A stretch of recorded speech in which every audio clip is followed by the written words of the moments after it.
नमो तस् भगवतो अरहतो सम्मा सम्बुद्धस्स।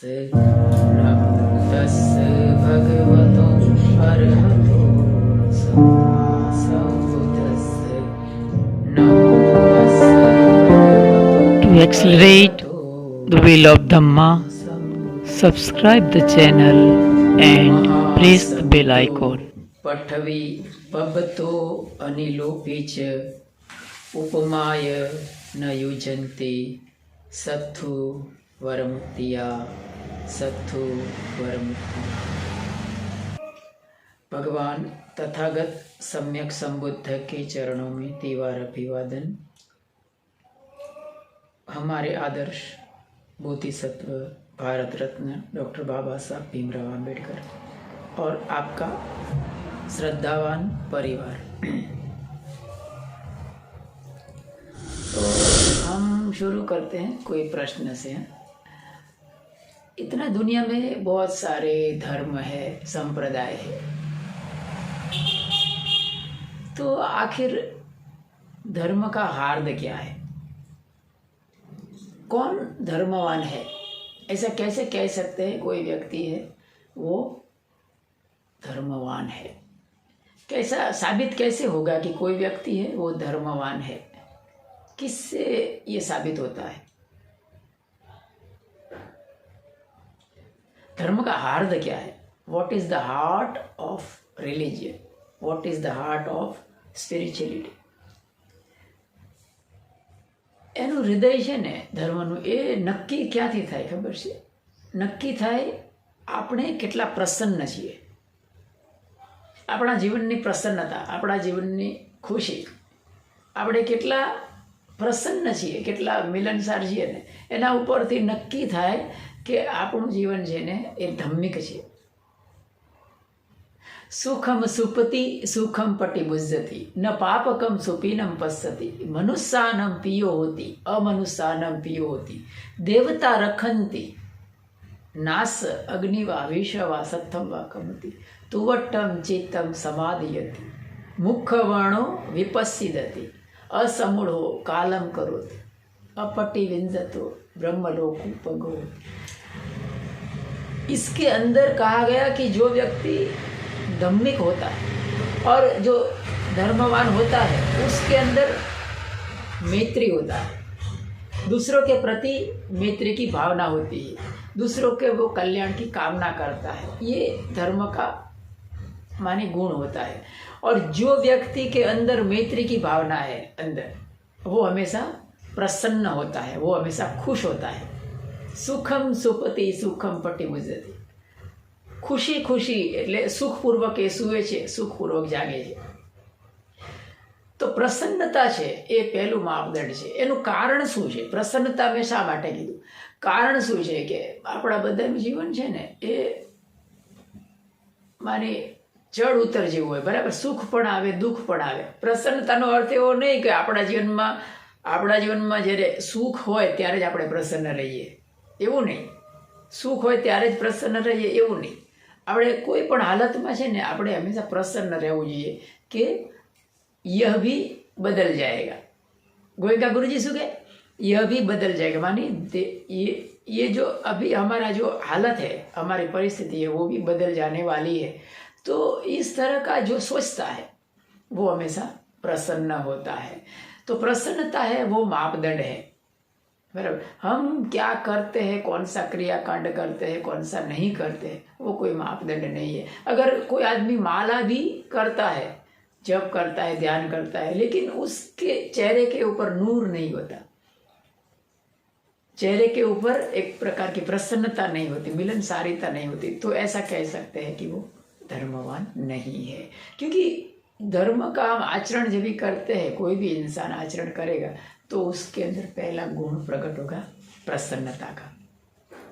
दूसरा सवाल है कि प्रसन्नता क्या है और कैसी होनी चाहिए प्रसन्नता? उसको मुदिता कहते हैं ना। ब्रह्मा का जो 4 लाक्षणिकता है वो क्या है? मैत्री, करुणा, मुदिता और उपेक्षा। अनंत मैत्री, अनंत करुणा, अनंत मुदिता, अनंत उपेक्षा। बराबर। इसीलिए ये जो हम ब्रह्मा कहते हैं ना, ब्रह्मा का 3 मुख होता है। कितने मुख होते हैं? 4 मुख होते हैं। ब्रह्मा का कितने मुख होते हैं? 3 नहीं होते, 4 होते हैं। तो ये तो 3 बताता है। 3 वो पीछे एक होता है, इसीलिए दिखाई पाँचों वाले में देखा तो समझा? वो पीछे का मुंह कैसे दिखाएगा वो? तो ब्रह्मे का 4 मुंह होता है। वो 4 मुंह है, वो एक प्रतीकात्मक है। क्या प्रतीक है? कि उसका अनंत मैत्री होता है, उसका अनंत करुणा होता है, उसके अंदर अनंत मुदिता होता है और अनंत उपेक्षा होता है। उपेक्षा का अर्थ होता है समता, यह भी बदल जाएगा। और मुदिता का अर्थ है प्रसन्नता। तो प्रसन्नता है वो सबसे बड़ा गुणधर्म है कि कोई धम्म का आचरण कैसे करता है। अभी सवाल ये है कि हम प्रसन्नता से कैसे पेश आए? प्रसन्नता से कैसे पेश आए? प्रसन्नता यानी क्या?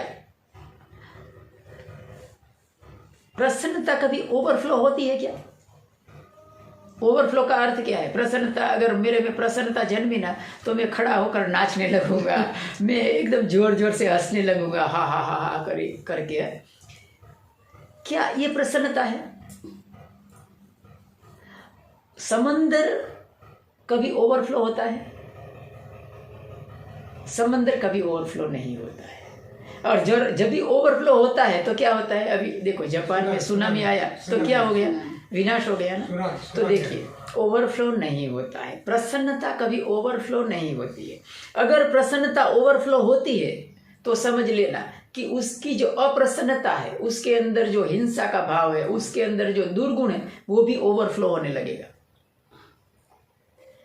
अगर तुम्हारे अंदर राग का भाव है वो ओवरफ्लो होता है, तो तुम्हारे अंदर जो द्वेष का भाव है वो भी ओवरफ्लो होगा। अगर बुद्ध थे वो कभी हंसे थे क्या? ऐसा हा हा हा हा हा करके?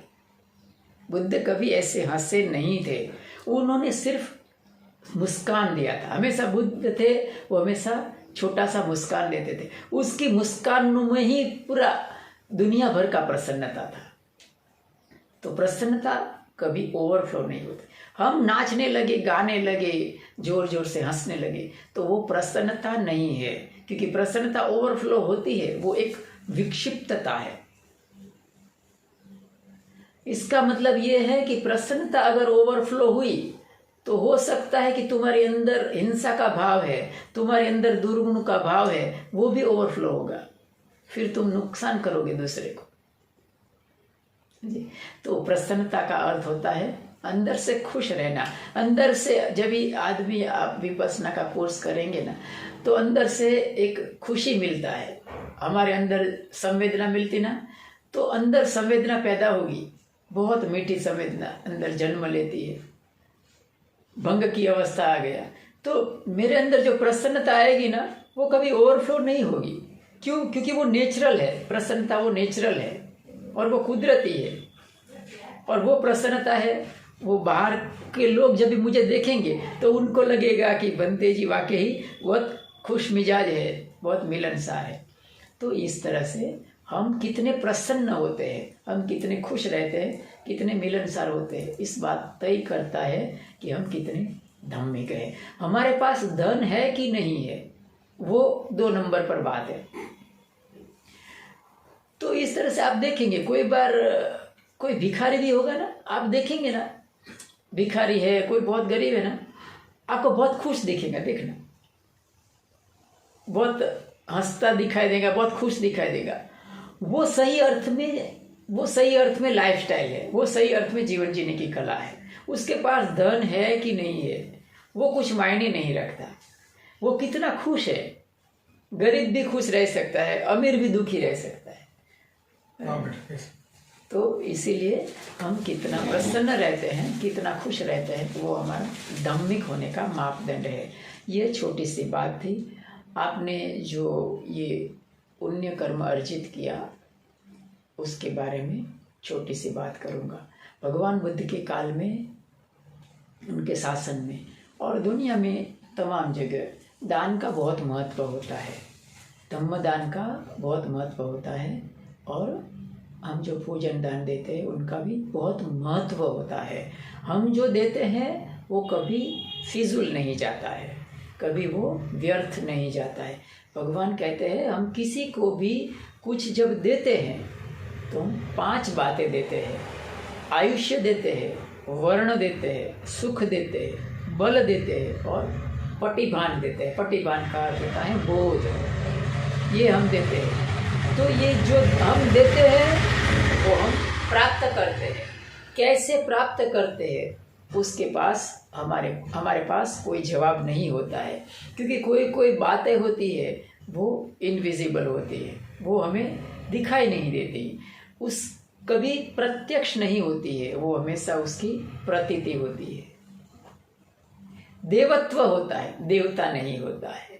भगवान नहीं होता, भगवत्ता होती है। तो भगवत्ता की हमेशा प्रतीति होती है, देवत्व की हमेशा प्रतीति होती है। उसी तरह से हम जो दान देते हैं, भोजन दान, तो आपने आयुष्य दिया, आयुष्य दिया ना।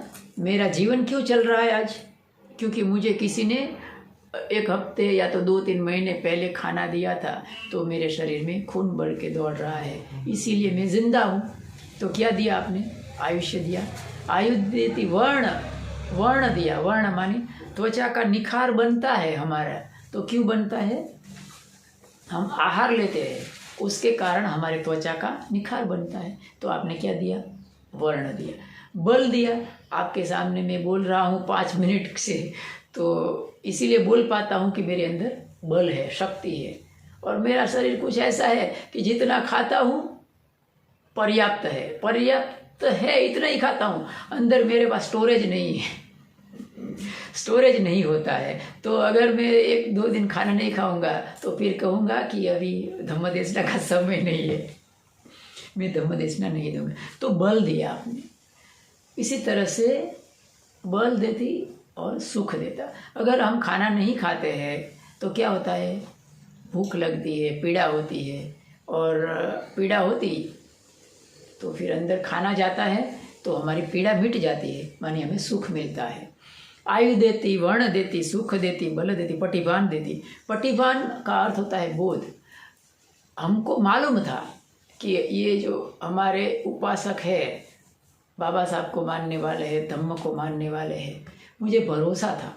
और आपने जो आहार दिया उसके प्रति भी मेरे अंदर एक सद्भावना पैदा हुई ना, सद्भावना पैदा हुई। तो ये सद्भावना है, वो बोध है। तो आपने ये दिया तो आपको भी ये सब मिलता है पुण्य कर्म से, प्रताप से। आयु देती, वर्ण देती, सुख देती, बल देती, पटिभानम देती। आयुम दत्वा आयुष्य भागी होती, वर्णम दत्वा वर्णस्य भागी होती, सुखम दत्वा सुखस्य भागी होती, पटिभानम दत्वा पटिभानस्य भागी, दिवस्सवा मनुष्यस्वा। मानी देवो जैसा आयुष्य आप प्राप्त करेंगे और श्रेष्ठ मनुष्य जैसा आयुष्य, वर्ण, सुख और बल आप प्राप्त करेंगे। ये पुण्य कर्म का प्रभाव है। तो आपने जो ये पुण्य कर्म एकत्रित किया है, उस पुण्य कर्म के प्रताप से सबके जीवन में खुशहाली आए। ये संसार में, ये ब्रह्मांड में जितने भी दृश्य अदृश्य, मनुष्य अमनुष्य है, जितने भी इस संसार में लोक में सत्व है, सब इस पुण्य कर्म के प्रताप से सबके जीवन में खुशहाली आए। सबका जीवन धन, धान्य, धर्म, आरोग्य और प्यार से समृद्ध बने। अभिवादन शीलस नित्यं वड्ढा पचाइनो चत्तारो धम्मा वटन्ति आयु वन्नो सुखं बलम्। आयु आरोग्य संपत्ति सग संपत्ति में च अथो निब्बान संपत्ति। To accelerate the wheel of Dhamma, subscribe the channel and press the bell icon.